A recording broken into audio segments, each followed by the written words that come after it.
ที่8แขวงหัวพันขออนุญาตประกอบคำเห็นก่อนอื่นครับเจ้าขอแสดงความเป็นเอกภาพต่อกับการรายงานของทาง4กระทรวงการจัดตั้งปฏิบัติการประเมินกฎหมายทาง4ฉบับและการประกอบคำเห็นของผู้ตั้งหน้าคณะประจำสภาแห่งชาติและบรรดาฐานผู้แทนที่ได้มีคำเห็นไปแล้วนั้นก็เห็นว่าละเอียดจะแจงพอสมควรถือว่าอิงใช้เวลาเนาะถือว่าครับเจ้าอยากมีคำเห็นต่อกับกฎหมายว่าด้วยการควบคุมเครื่องดื่มที่มีถาดเหล้าเถื่อผ่านการรับฟังการรายงานการประเมินหันกับการตีราคาก็เห็นว่าจะแจงแล้ว แต่ว่าครับเจ้าก็อยากมีคำเห็นตืมอีกเนาะโดยเฉพาะแม่น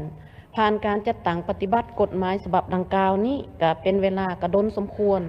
แต่ก็เห็นว่าพวกเฮาจัดตั้งปฏิบัตินี่ก็ยังมีหลายอันที่ว่าบ่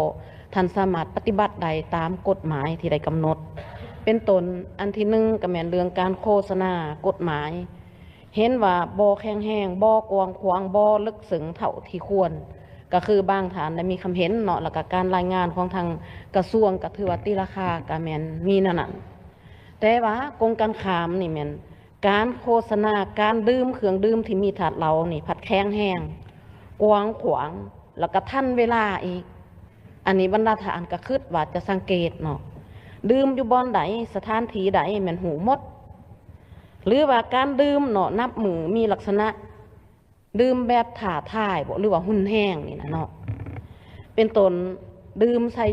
บ่แม่นใส่จอกเดี๋ยวนี้ใส่โจกใส่ถ้วยใส่โถหรือว่าใส่โอหรือว่ามีการเกาะแขนเป็นพึ่งเป็นแพรบางบอนผู้อยู่เขิงกลางต้องในซองจอกนี่หรือว่าเฮ็ดเป็นห้างลิ้นแล้วแม่นว่าเอาอันน่ะเราเอาเบียร์นี่กายลงแล้วโตงกินอยู่หลุมพากันพัดเปลี่ยนกันโตงกันกินหรือว่าต่างๆนานาแล้วเวลากินเวลาดื่มเนาะถือว่ามีการถ่ายภาพถ่ายวิดีโอหลังจากถ่ายแล้วก็แม่นเอาลงโซเชียลมีบางเถื่อนี่ไล่สดอีกแล้วเป็นการโฆษณาปลูกจิตสำนึกอันบดีเนาะให้ลูกหลานเยาวชนเฮานี่เฮียนแบบอันนี้ผู้เฮาก็สังเกตเห็นเด็กหน่อยเนาะผู้น้อยๆก็คืออันนครหลวงก็ได้มีคำเห็นไปแล้ว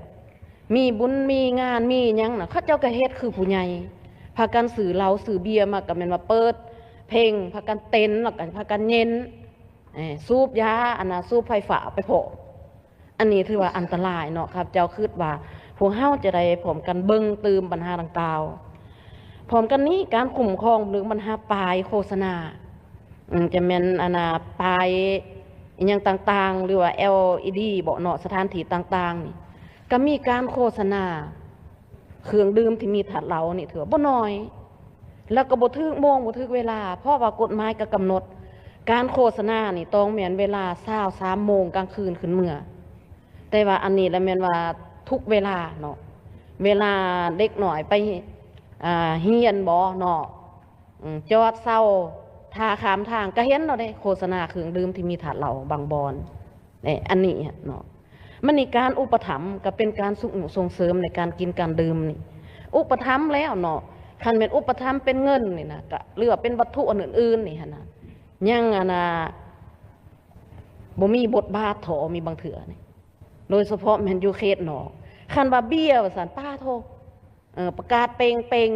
แนวนี้นะหรือว่าคันมอบเนาะมอบแล้วก็แม่นว่าทายก็แม่นว่าออกข่าวก็แม่นเห็นแก้วเราแก้วเบียร์อย่างต่างๆนี้นี่อันนี้ถือว่าเป็นการ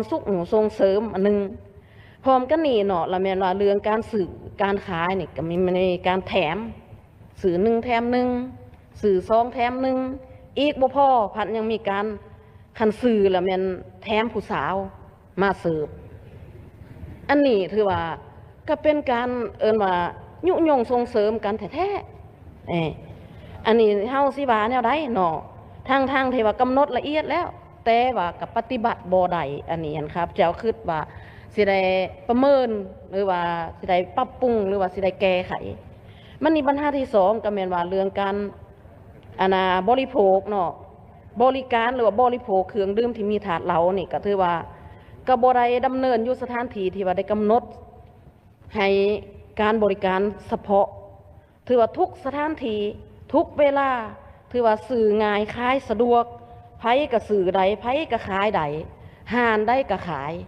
อยู่สถานที่ใดก็มีเด็กหน่อยบ่ทันถึงเกษียณอายุก็สื่อใดขายใดดื่มใดลูกหลานเฮานี่แหละมีถืออันนี้เนาะรอนเราทุ่งนึงก็ใส่ไปสื่อรอนเบี้ยแก้วนึงก็ใส่ไปสื่อสมมุติจังซี่อันนี้ก็ถือว่ายังมีหลายเนาะหรือว่าผู้ที่ใส่เครื่องแบบนักเรียนบ่เครื่องแบบทางราชการนี่ก็ถือว่าเมาอยู่หานก็บ่น้อยก็ขายก็ซื้อกันสิว่าแนวได้อันนี้เนาะถือว่าการจัดตั้งปฏิบัติกฎหมายถือว่ายังบ่เข้มงวดอันที่3นี่แม่นเรื่องการคุ้มครองการนำเข้าผลิตภัณฑ์เครื่องดื่มที่มีถาดเหลานี่ถือว่าเห็นว่าบ่ทันเข้มงวดแท้ถือว่านำเข้าแบบสะสายหรือว่าแบบง่ายดายขาดการคุ้มครองขาดการกวดกาแล้วก็บ่ได้ผ่านการนำเข้าแบบถูกต้องบ่ฮู้ว่าผลิตจากไสผลิตแนวไหนมันแม่นของแท้หรือของปลอมโดยเฉพาะแม่นอยู่เรียบชายแดนนี่เต็มแล้วมันนี่สิไปซื้อนี่เขาถามอีกบรรดาฐานตัวอย่างไปซื้อเหล้าขามยอดไปเจ้าสิเอาจากองศาเนี่ยเขาจะเฮ็ดให้ใดมีบางเถื่อนี่เป็นน้ำดื่มธรรมดานี่แล้วเขาเอาเคมีใส่สินะอันนี้ข้อมูลเขาจะรายงานให้ฟังถืออันตรายหลาย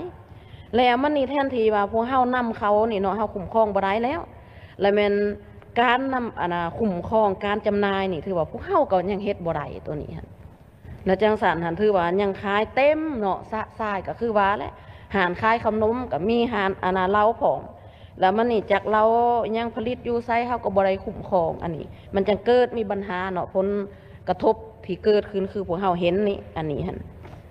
มันนี่อันต่อไปนี่ละแม่นเว้าถึงมาตรการต่อผู้ละเมิดนี่ถือว่าข้าพเจ้าก็คิดว่าพวกเฮาก็สิควรได้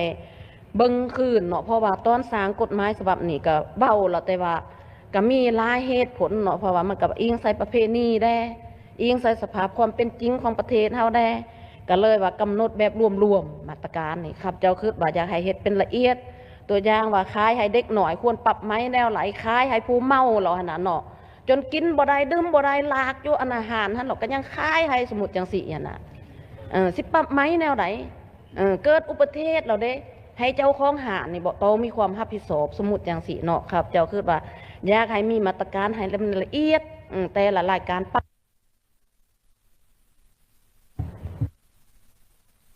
เนาะแสดงความเข้าใจ